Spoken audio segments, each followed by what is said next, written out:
Vamos a debatir sobre esta iniciativa en cuatro puntos que nos parecen gloriosos de su iniciativa, ¿no? El primero, su apuesta por... Bueno, a nosotros lo que más nos llama la atención, y vamos a hablar sobre ello, es ¿por qué les molesta que los jóvenes asturianos se organicen?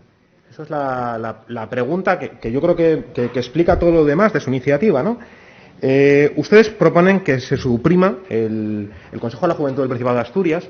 Yo no sé si porque su modelo de jóvenes es jóvenes que estén viendo el TikTok, escuchando los vídeos de Abascal, hablando de la traición de España, del resto de partidos, ¿no? Porque yo no entiendo muy bien qué les molesta. Y claro, cuando dicen que lo asuma el Consejo de la Juventud de España, ¿a ustedes les parecen que los problemas de la juventud asturiana son los mismos que los de la juventud de Murcia o de la juventud de Madrid?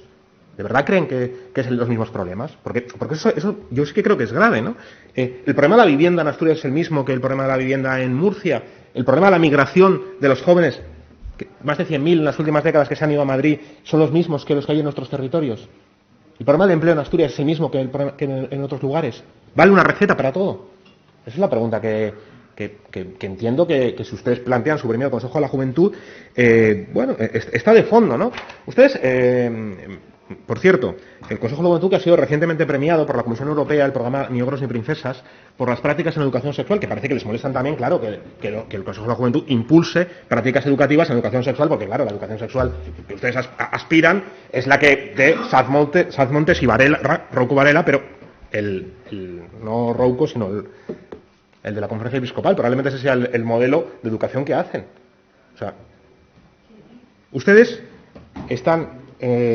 plantean una semana después que sea reconocido el Consejo de la Juventud por la Unión Europea por sus programas que están haciendo de educación afectivo-sexual. Ustedes plantean que se suprima. ¿Sabe cuándo la Unión Europea habló de ustedes? La Comisión Europea. Cuando dijo que su partido era un ejemplo de partido que se había iniciado las campañas de desinformación y de fake news. Esa es la diferencia. La Unión Europea, la Comisión Europea habló del Consejo de la Juventud para poner en valor el proyecto que están haciendo, y de su partido para decir que era un partido que se aprovechaba de las fake news.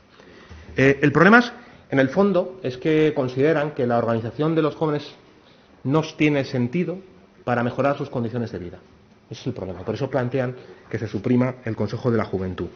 Y bueno, nosotros creemos que eso no lleva ningún sentido.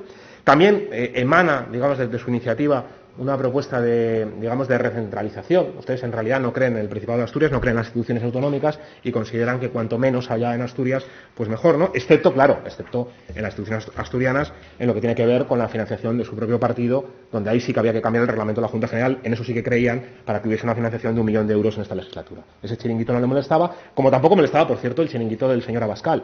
Cuando el señor Abascal cobraba, por cierto, haciendo mucho menos, haciendo nada, cobraba por tener un chiringuito de la señora Esperanza Aguirre, eso no les molestaba, pero sí que les molesta el Consejo de Juventud, que está impulsando estudios sobre la situación asturiana, impulsando medidas en ese sentido, ¿no? Con lo cual, bueno, pues no lo apoyamos esta iniciativa porque no compartimos su apuesta recentralizadora, no apoyamos su iniciativa porque apoyamos que los jóvenes asturianos se autoorganicen, porque creemos que los jóvenes asturianos tienen problemas diferentes a los jóvenes de Murcia, a los jóvenes de Madrid, a los jóvenes de Canarias, porque creemos también y ponemos en valor su apuesta por la educación sexual, por la diversidad sexual, por la igualdad, y porque creemos, en definitiva, que la organización es necesaria para cambiar las cosas, ¿no? Con lo cual, bueno, empezaron mal la iniciativa y no sé lo que querrán hacer con ella, pero bueno. Muchas gracias. Lamentable.